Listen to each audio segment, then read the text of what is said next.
Bonjour et bienvenue, ici le bienvenue sur la chaîne de la luxure.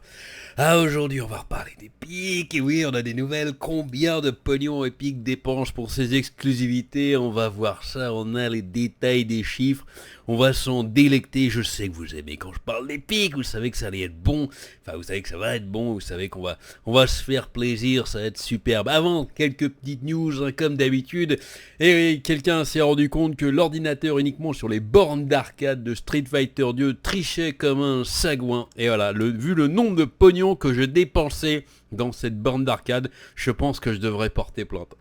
Directement, c'est hallucinant. Il y a une vidéo qui est bien montrée, le mec a passé des années à essayer d'étudier tout le code du CPU dessus, et voilà, donc c'est hallucinant, j'en étais sûr, en plus je le savais qu'apparemment il y avait des trucs qui étaient louches.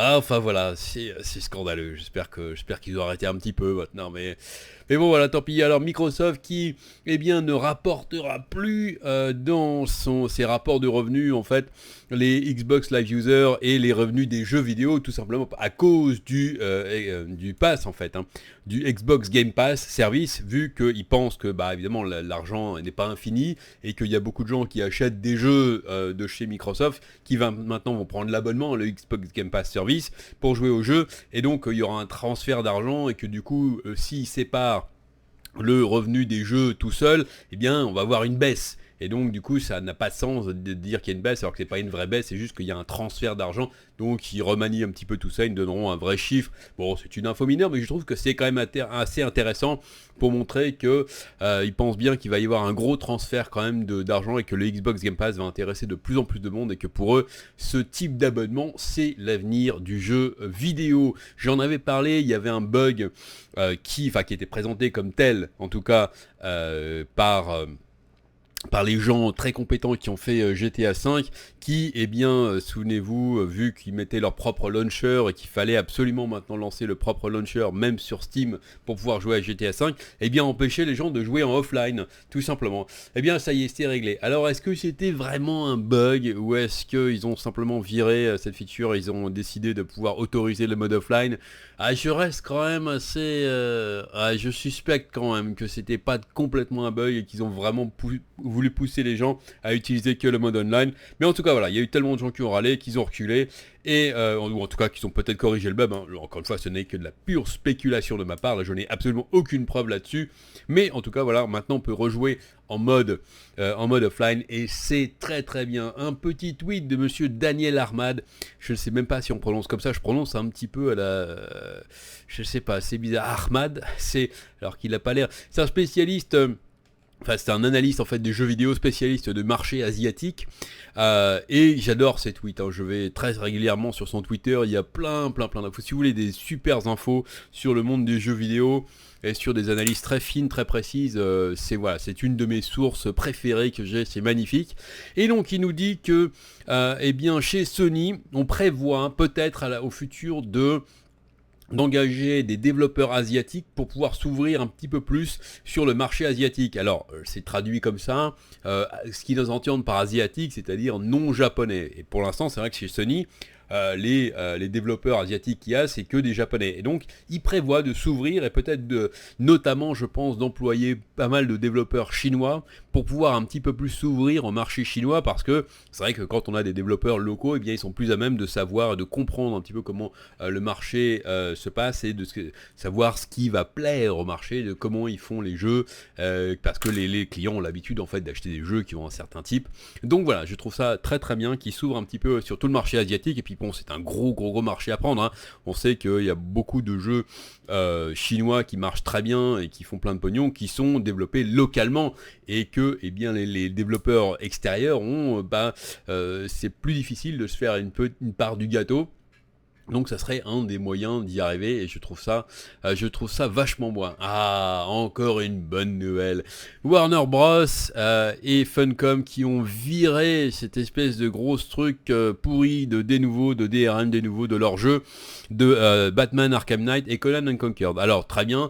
Le truc amusant, c'est que eh bien c'est seule la version Epic Games de Batman Arkham qui a plus de nouveau, sachant que la version Steam, elle, l'a toujours. Alors, est-ce que c'est trop compliqué de la virer sur Steam et de réuploader le jeu? Je ne sais pas. Mais en tout cas, c'est bizarre. À noter que Batman Arkham Knight, eh bien, suite à cet enlevage de DRM, eh bien, voit un petit boost dans les framerates, un petit boost de FPS, donc c'est notable. Que Conan Conquer, il n'y en a pas, mais bon, vu que le jeu est déjà quand même, c'est pas un jeu qui pompe à fond sur votre carte graphique, donc ça aurait été étonnant quand même de voir, enfin du moins sur votre processeur, pardon, ça aurait été étonnant de voir un boost, mais Batman Arkham Knight, c'est bien, j'aime bien quand ils enlèvent les DRM, mais ça veut aussi dire que ça sera la version finale du jeu, on sait qu'il y a un nouveau Batman qui est en préparation, donc voilà, il y avait aujourd'hui, et c'est arrivé, là, peu de temps avant que je fasse cette vidéo, le Sony State of Play, magnifique, où Sony présente un petit peu les trucs, hein, ça dure 20 minutes, ils ont fait un petit live, c'est un truc préparé, hein, où ils montrent quelques trailers, et ils donnent quelques petites infos comme ça croustillantes. Alors je l'ai regardé donc en exclusivité, enfin pas trop, vu que bah, à l'heure où vous regarderez cette vidéo, le State of Play sera longtemps passé, et donc il y aura certainement déjà des rapports d'autres journalistes compétents, hein, donc pas moi, mais bon, je donne quand même un petit peu mon truc. Alors il y a eu du Modern Warfare, on a juste vu un trailer, bon, s'il n'y a aucun gameplay. Il y a un jeu Watam, je n'ai aucune idée de ce que c'est, juste un jeu bizarre, on comprend rien, où il y avait un couple qui chantait la la la en même temps tout le temps, c'était assez marrant. Arise, qui a l'air très très bon, un très bon jeu d'aventure qui a l'air super sympa. Bon, le jeu de Rockstar Elle est Noire sur PSVR, ils ont fait pas mal de pubs sur les jeux en réalité virtuelle, hein, qui vont arriver sur PS, on sait qu'ils aiment bien pousser ce genre de jeu, parce que c'est vrai que je sais pas trop si ça marche vraiment la VR sur PlayStation. Là qu'en général la VR c'est un marché qui augmente, mais qui augmente vraiment tout doucement. Donc ils essayent de pousser un petit peu max. La démo de Medieval qui est disponible maintenant, c'est vrai que vu que c'est démo, bah, c'est gratos. Donc si vous avez une PlayStation, allez-y, en faites-vous plaisir. Civilization 6 qui arrive sur PlayStation, sur PS4, magnifique. On a eu du Death Stranding aussi parce que on n'a pas vu de gameplay inédit ni rien d'inédit, c'est juste qu'il y aura un bundle en fait PS4 avec une PS4 et une manette customisée Death Stranding. Bon, ça c'est normal, on a l'habitude, hein, sur les grosses sorties, ils font toujours des customisés. After Party, un petit jeu qui a l'air amusant, mais bon, bof. Il y aura Show 2019, un jeu de baseball, hein, sur le PS Plus. C'est bizarre, parce que bon, le baseball, c'est quand même... c'est un marché un peu unique, hein, je veux dire. En France, je pense, ou en Europe, le baseball, je suis pas sûr que ça intéresse des masses de gens, donc écoutez, pourquoi pas. Et puis évidemment, bon, le gros truc que tout le monde attendait, c'était le trailer de The Last of Us 2, donc qu'on a eu, qui a l'air très très très sympa, et qui a l'air plutôt pas mal. Et on a eu un petit spoiler à la fin, bon c'est un spoiler qui est montré dans le trailer, donc vous l'avez tous, hein, c'est normal. Il y aura Joel qui revient, voilà, qui est là dans le jeu, on le voit, il est là, tout à la fin du trailer, il y a 3 images où il est là, avec une barbe magnifique, c'est superbe, donc voilà, comme ça vous le savez, petit state of play plutôt sympathique, fait amusant, et bien Xbox va faire exactement la même, le même jour. Alors je fais la vidéo entre les deux, donc du coup, eh bien, je ne peux pas regarder le truc Xbox, mais j'essaierai de le regarder pour voir un petit peu ce qu'il montre. Alors ce qui est marrant, c'est que c'est le même jour, juste après, et ça dure 3 fois plus longtemps. Genre, c'est vraiment la guerre de la cour de récré entre les deux là. Genre, ouais, moi je fais la même chose, mais la mienne elle est plus grosse. C'est marrant, c'est hallucinant quand même. Sachant que je comprends pas très bien pourquoi PlayStation fait ça tôt, parce que c'est quand même très tôt dans le jeu, hein. Je pense qu'il n'y a pas beaucoup de gens, un mardi en plus, il n'y a pas beaucoup de gens qui peuvent regarder. Ce sera un mercredi après-midi, on comprendrait peut-être plus, mais l'heure du stream de Xbox est un truc beaucoup plus raisonnable, où je pense où les gens sont enfin chez eux pour regarder. Donc voilà, je sais pas pourquoi ils font ça chez Sony, mais voilà, donc en tout cas, 1 heure de stream chez Xbox, espérons qu'on aura du bon. Allez, on va parler d'Epic, ça y est, le sujet du jour. Et pour ce faire, on va parler de Control. Control qui est un jeu plutôt sympa, qui est sorti le 27 août de cette année, en 2019, qui a été créé par Remedy Entertainment, qui est une boîte finlandaise, et c'est à souligner, et qui est édité par 505 Games, 505 jeux, voilà, qui est une boîte d'édition italienne, basée à Milan. Ça, c'est vrai que c'est assez cocasse pour le noter, parce qu'on c'est vrai qu'on n'a pas l'habitude d'avoir des Italiens dans le monde du jeu vidéo, ils sont assez rares quand même. Donc voilà, c'est une filiale de Digital Bros, hein. Donc voilà, ils sont quand même sous contrôle, donc on peut avoir un peu plus confiance qu'aussi. En général, les Italiens, bon... je plaisante, j'adore jouer avec les stéréotypes, ça m'amuse. Donc voilà. Et Remedy, pour ceux qui ne connaisseraient pas, Cette boîte finlandaise, c'est notamment ceux qui avaient fait les jeux Max Payne, hein, très connus pour, allez, j'allais dire les plus vieux d'entre vous, non, c'est quand même 2001, 2003, bon, c'est vrai qu'il y a 18 ans quand même, enfin, ah la vache, le temps passe vite, bref, des jeux très très bons, hein, des jeux qui avaient fait un gros carton, qui avaient donné lieu à un film qui est une espèce de bouse immonde, c'est avec Mark Wahlberg dedans, mais c'était vraiment nul ce film, je vous conseille... Je vous conseille d'aller voir la critique par Karim Debache si vous ne l'avez pas encore vu du film Max Payne. C'est à se pisser dessus ce film. Enfin, et la critique de Karim Debache est aussi bonne hein, que ce qu'il fait d'habitude. C'est absolument magnifique. Et puis plus récemment, ils ont fait quand même Alan Wake et Quantum Break qui ont été deux bons gros cartons, je pense, hein, surtout Alan Wake qui a été il y a plein de gens qui ont adoré ce jeu.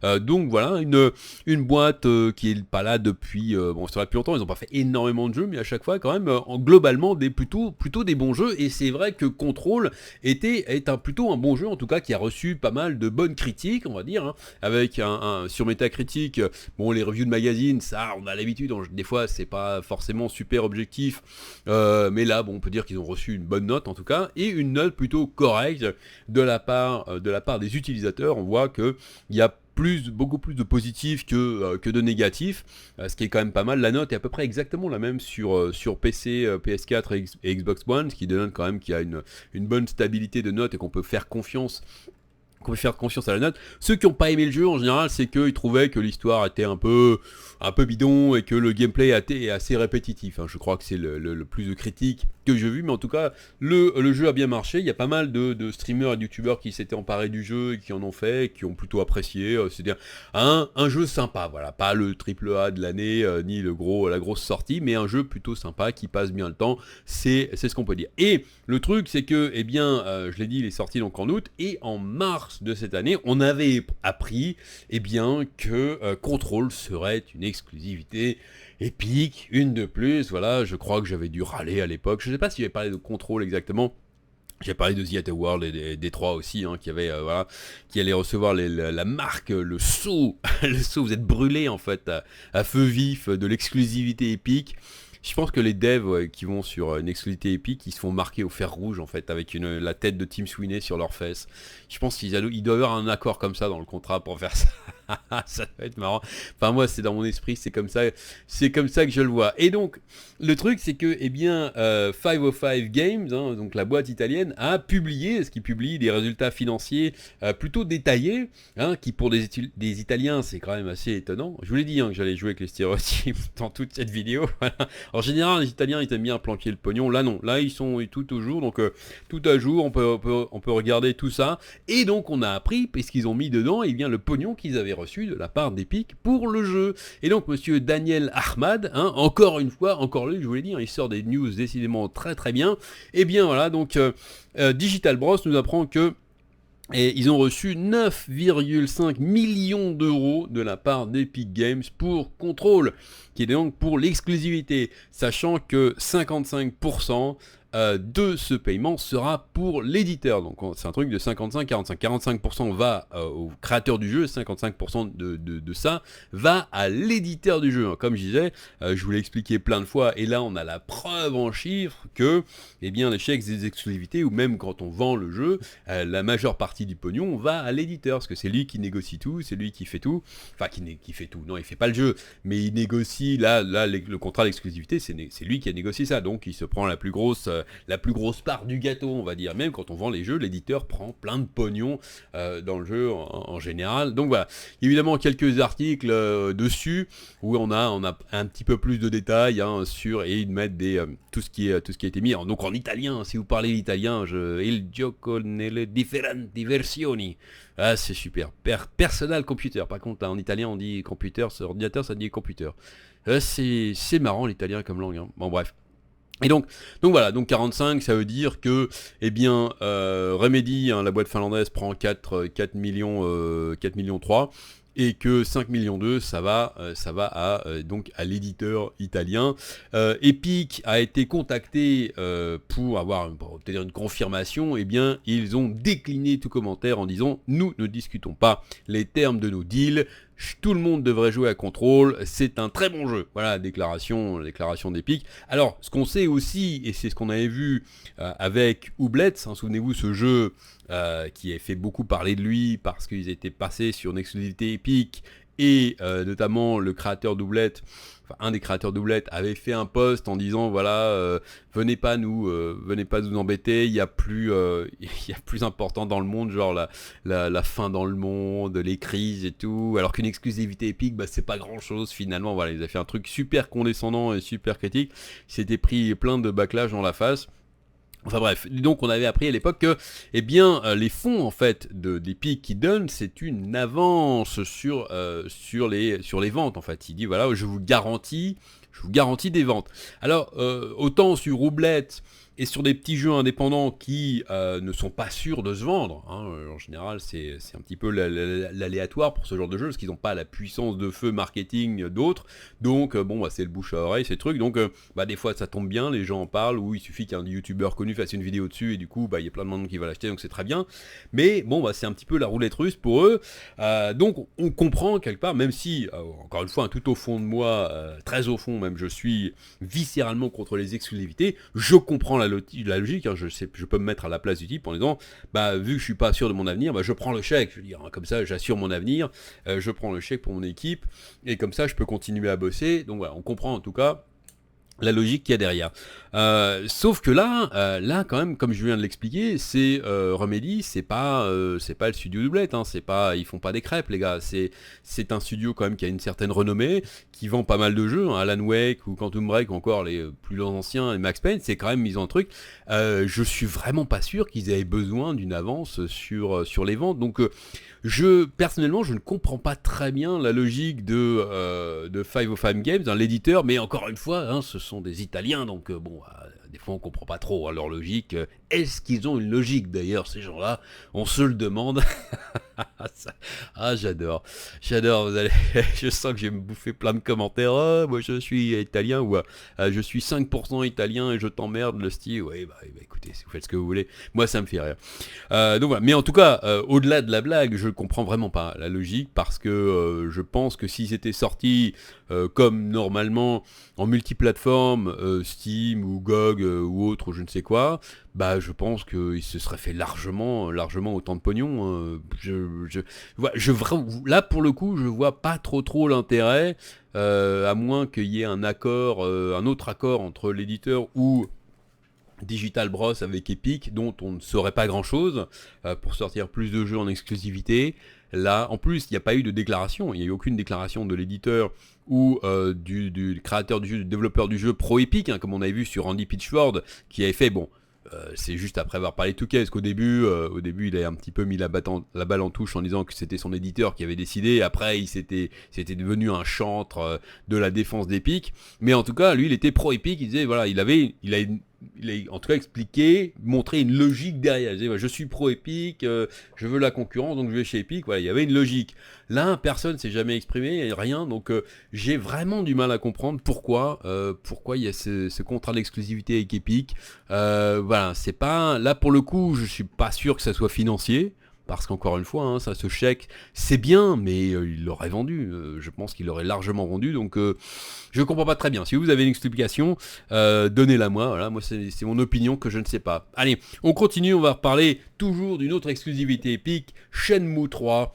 Qui est décidément très mou en ce moment, parce que, eh bien, il y a eu une petite update, vous savez. Normalement, Shenmue 3, c'était une exclusivité temporaire chez Epic, et donc normalement il devait au bout d'un certain moment recevoir des clés Steam. Et oui, sauf que ils ont fait un petit post là sur leur blog en disant, bah écoutez les gars, en fait on n'est pas sûr de les avoir, les clés Steam. C'est magnifique. Ils sont en négociation avec Valve, mais pour le moment, donc ils sont en négociation, hein, donc ils parlent avec Valve, et ils disent qu'à l'heure actuelle, ils ne peuvent pas garantir qu'il y aura les clés Steam. Donc il semblerait que Valve leur ait dit, dans l'état actuel des négociations, que bah ils sont pas sûrs qu'ils vont leur filer des clés. Voilà. Et moi je trouve ça absolument génial. C'est le retour du bâton dans ta face.